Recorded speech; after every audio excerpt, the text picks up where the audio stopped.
And Mayor asked me to come and talk about the state of the economy for St. Mary's County. But I'm up here now and I don't want to talk exactly about that. I can do whatever I want since I have a podium. But I'll talk just briefly. I will say that the economy is performing well in St. Mary's County. The part of the economy that's not really tied to the military is growing a little bit. The military is kind of being flat. But we do have a need to diversify our economy, which you guys already know this. But with the base, the federal government really controls our economy. So if we lose one or two missions, that's not good for our economy. So our whole goal is to build up that part of the economy that's not reliant on the federal government. So we need to figure out a way to grow that part of the economy, to grow new firms that aren't tied to military spending and federal spending. And we have some strategies to do that. I see Dan Carvey here, who's on our Economic Development Commission. We're working on strategies to diversify our economy, build that part of our economy. So we're working on that. So that's kind of the economy kind of in a nutshell. What I want to talk today about is Leonardtown. I talked to the mayor yesterday and said I want to talk about Leonardtown, and surprisingly, he was okay with that. I'm okay with Leonardtown. And specifically about downtown Leonardtown and what role Leonardtown plays in our future economy. And just to back up a minute, I spoke about the need to diversify our economy, and that requires also recruiting companies to come here, and that means making sure you have development-ready sites, make sure you have some competitive incentives for companies to come here, make sure you have a streamlined permitting process, but probably most importantly, it requires that you have a workforce to do those jobs that you're trying to recruit there. And one thing I'll say that probably won't surprise too many of you who've been here for a while is that we're probably not going to recruit a whole bunch of big companies to come down to St. Mary's County. It's probably not going to happen. We are working towards that, and we definitely want to make sure that we're ready to do that, and we're going to spend time on that. But we really need to work on helping new companies form, and helping those small companies, grow into larger companies. And again, when you're talking about growing small companies, you're talking about workforce. And I know this is a term you've heard a lot. When you talk about workforce, you're talking about the millennials. And that's a part of our population that's a little bit younger generation. They're highly educated. They know technology. And if we're talking about a technology economy, which one of the things that we have here in St. Mary's County is we do have a lot of technologically educated people in the unmanned systems, the UAS field. We have some cyber people. We have companies that are forming because of the technology at Pax River being brought over and carried over to be commercialized. So we do have some people in that sector. So the theme for today is that we need to attract and keep a talented workforce. And this is something you'll hear from every economic development office across the country. Talented workforce, attract them and keep them. And the big question is, how do you do that? And one thing about millennials is that they're a little bit different than the workforces of the past. They're a little picky about where they live. It's not all about the job for them. It's about the job and the place. So that's a little something we need to keep in mind. And I had a meeting last week with the CEO who's new to the area, and we talked a little bit. And I told him I came here last summer, and he'd come here not too long ago, maybe 6 months. And he said to me, "Do you like it here?" He said, it seems like it's kind of boring here. And that's like the opposite thing I want to hear as the economic development director, that this place is kind of boring, because boring doesn't sell, land doesn't attract any talented workers here. So that's really something we want to, get around and figure out, what will attract people. So, you think about this area, and I tell people, if you were to drop me on Route 235, in the California area, what we see is a row of chain stores. We see a 6-lane highway. We see traffic. We see a parking lot. And I'm not cutting down on those chain stores because I shop there. We all shop there. We love those stores.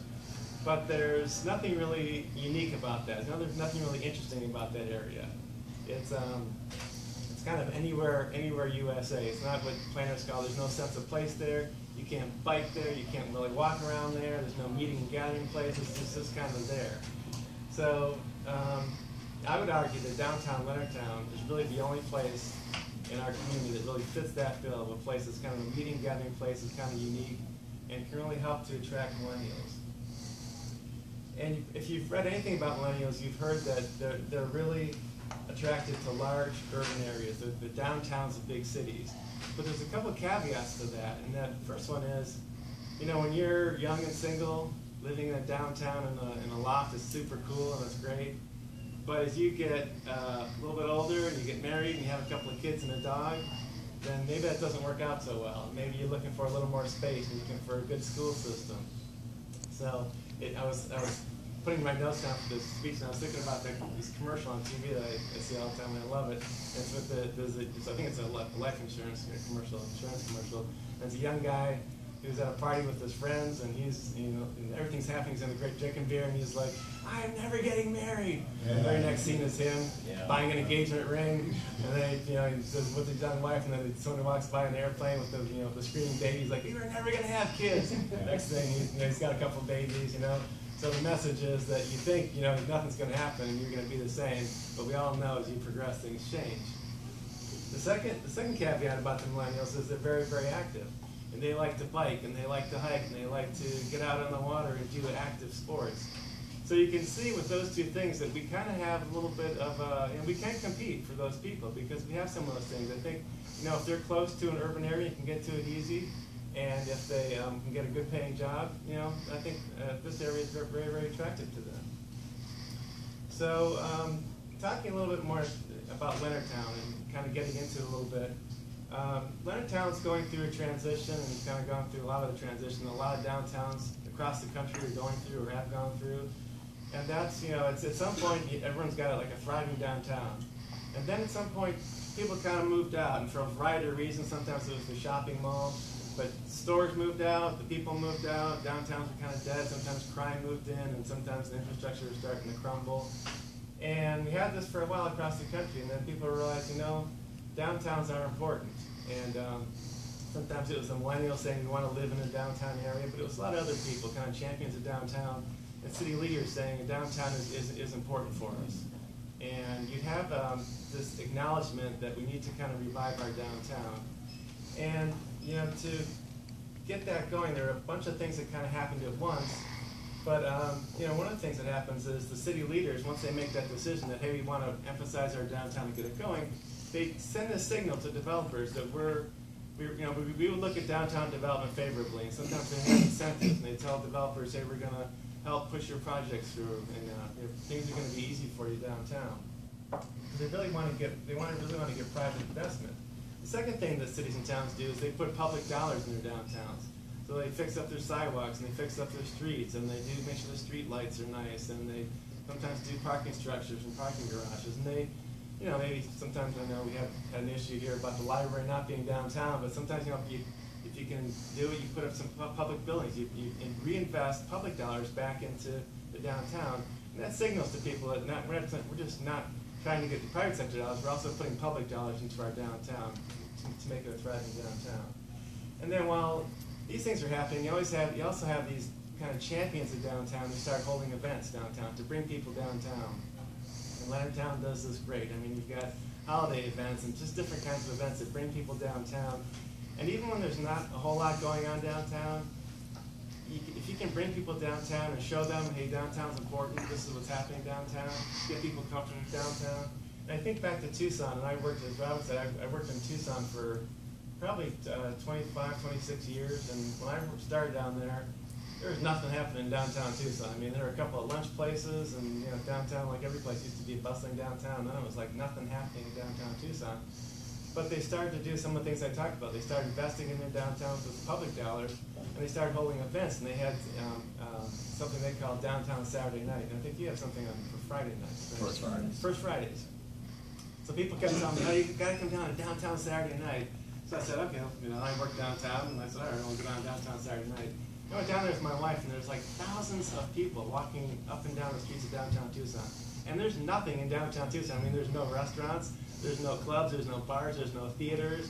We have a couple art galleries. But I said to my wife, I said, look at this. There's like, you know, thousands of people walking up and down there. There's really nothing to do. This shows you that there's kind of a demand and there's an interest in downtown. And you know what, not only does it get people comfortable coming downtown, but also tells developers and restaurateurs that, hey, there's a demand. There are people down that want to come downtown for things to do. And that kind of helps jumpstart people and get them to thinking, okay, maybe it is not so risky to open up a restaurant down here. And Tucson did go through that. Tucson, if you most of you probably have been there, but Tucson kind of has a booming downtown now. We have a modern streetcar, we have restaurants and bars, and a brand new Marriott hotel going up. But I tell you, it can happen kind of quickly. And one of the things about that cycle that downtowns have gone through is city leaders go to a stage where they're desperately seeking private investment. They're trying to do everything they can to get developers to invest and build downtown. And then it kind of changes, and it happens kind of quickly sometimes, and all of a sudden you get a lot of interest because things are happening downtown, things are looking good, and you get more interest from the private sector and developers saying, I want to do this, I want to do this, and the city leaders are going to have to transition from being desperate about investment to being a little choosy and being selective. And that can be very difficult for city leaders because you've been for so long in this mode of, you got to get anybody here, and if you got an idea, bring it, we want to hear it. And then it's like, well, your idea maybe not the best, I want your idea, and that's very difficult. But as one city leader always used to say in Tucson, you have one shot at downtown. Downtown's got a small footprint, and if you say yes to something, that's going to be there a very, very long time. So you got to make sure you're choosing, you're picking the right things. If you have a downtown plan, or you have you've done some visioning, and you have some idea of what the values are for what downtown should be, that can help you make those decisions. And so, we've talked to people, and we've gone through a process, and we've already determined we want this kind of downtown, so maybe the thing you're proposing isn't right for our downtown. So you kind of need to have that. And the other thing I want to talk about is keeping your downtown kind of interesting. And I went to a conference last week, Maryland Economic Development Association conference, and they had a couple of very interesting speakers. And what they were saying was, you can have a revitalized, redeveloped downtown, but it can still be kind of bland and boring, even though you've kind of got things going a little bit. And people want things that are interesting. The mayor of Greenville, South Carolina, this is one of the speakers was talking about him, and his quote was, having an urban core that really surprises is a major economic development tool. In terms of recruiting people and companies, it's become the biggest thing, which is really interesting. So it's not just having a vibrant downtown, it's also having an interesting kind of, the term he uses is a surprising downtown. And they told a story about, in Greenville, of a young high school kid for a senior project. He had this idea to build, I've never been to Greenville, maybe some of you have, but to build these little brass mice, 9 brass mice, and he called it Mice on Main. And he took this idea, and he wanted to put them all throughout downtown in kind of interesting places. He went to the mayor and said, hey, I have this idea for my class project, and I'll raise some money, what do you think? And the mayor's like, it doesn't cost me any money, sounds like an interesting thing. So the mayor kind of helped him through the process, and you have to get city approval to put stuff. And he went through and he did this and put these mice on Main. It's kind of a small thing. I have a picture. It's probably going to be a little hard to see. But he put these 9 brass mice in these really interesting places in downtown. Kind of a, I think I'm going to pass this around a little bit, but it's interesting for families to go around and see these little things. And again, it's a small thing, it doesn't cost me anything. But this speaker was saying, when he went to Greenville, one of the things he remembers is this thing that sticks in his mind is these little, mice on Main Street that kind of are surprising, kind of hard, kind of interesting to find. The other example he gave, and I thought this was interesting too, maybe appropriate for our weather. In Seattle, there's this guy, and he was surfing the web, and he came across this viral video that was demonstrating a product that repels water and other wet substances. And it had the viral video was a guy in white t-shirt and white pants pouring red wine on his clothes, and it was running off. And it's the product is I think they call it a hydrophobic coating. That's the word for today, hydrophobic coating, which means it repels everything. But this guy had an idea. This is the guy, young artist type guy. And his idea was to use stencils on the sidewalks and the streets of downtown Seattle throughout, and do these stencils and paint this hydrophobic coating on the stencil. So when it was dry out, you didn't see anything. When it rained, and it rains a lot in Seattle, kind of like it's been raining here, all of a sudden these things appeared, and there were different sayings, and there were different designs, and I have a couple pictures of what this guy did. And it's kind of interesting. I mean, this was dry and wet. And you had different things. You know, this one says, stay dry out there, and it has some raindrops. And it's got different things. And it's, again, something that's kind of low cost, but something that's kind of interesting. Some pictures around.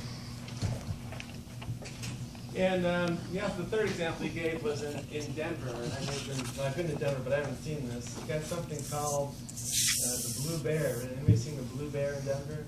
This rather large blue bear that kind of is peering into a window. And, you know, obviously a conversation piece, something you're going to remember. But the idea is to keep your place and your downtown interesting and unique. And cities have found a way to do this. I mean, this is something that cities are thinking, you know, they're on this and they're thinking about how can we keep our city unique, how can we make it interesting and move that forward. Because end of the day, you know, millennials and firms, they make fiscal decisions about where they want to move, but they also make emotional decisions. And that's important for us to keep in mind. So, I know I'm kind of being specific about Leonardtown, but again, I think it's important in terms of attracting millennials to our area. And I think about Leonardtown, and Leonardtown has done such a great job, and I think, you know, they checked off the boxes in terms of making their downtown safe and all this nice new infrastructure, and it looks great. And they're starting to get some great developments in, including having people live downtown, which when you think about the cycle of downtown, is one of the hardest things to get is for people to move back downtown. Sometimes it's easy to get to bars and restaurants, but to get the people to actually move back downtown, especially in bigger cities, it's difficult to do. And you've got some developments with the Mike Mumma project and the PNC Bank and people moving downtown. That's really hard to get, so to have those come to you and come online, that's going to be fantastic. So just, you know, if we're trying to create a sense of place and something interesting for downtown Leonardtown, you know, continue to have events, try to think of unique events, and hire, you know, I'm not a real art guy, but I do know that artists can sometimes make things in places very interesting. And besides just standalone art, sculptures and things like the Blue Bear is interesting, you can also incorporate art into your public infrastructure projects. So many cities have a certain percentage of all their capital projects where they dedicate to artists. They bring artists online.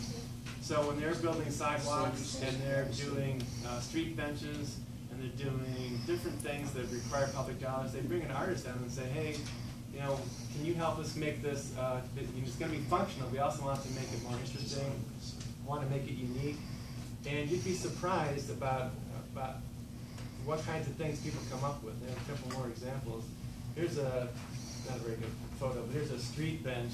I don't know where it is, but it's a big fishing lure. I mean, something that you're going to remember when instead of a traditional bench. I mean, we all have, here's a surfboard that is made into a bench. So it's these little things that sometimes if you have an artist or someone who's a little more creative can, even for a sidewalk, you'd be amazed at what different cities have done with their sidewalks, different designs and things. And I think sometimes about the challenge that Leonardtown has of bringing people from the downtown down to the wharf in that distance. And if you think about maybe things like the Mice on Main or even the Rainworks thing where he does the stencils, things like that can maybe help draw people down to the wharf area. So there are things you can do. Sometimes they're small, sometimes they're inexpensive. And it can help make the place a little bit, you know, an interesting place. Not that Leonardtown is not interesting, it is, but I think we always need to be thinking about how do we make our area unique and different and interesting. And we do have some inherent things here that we need to plan on too. Our history, just our scene, what we have going on here. We need to plan on that. So I'd end today by saying that I think that the county needs to continue to collaborate and work with Leonardtown. And I don't think, you know, Leonardtown has elected officials, not the mayor and the town manager, and they, you know, I don't think we need to get in their business, but I think we need to be there and help them when we can and when they want us to, and partner with them because Leonardtown is not just about Leonardtown, it's really about the whole county, and it's going to help us in our future economic development. So I'll leave it at that. Any questions? I'll be happy to answer.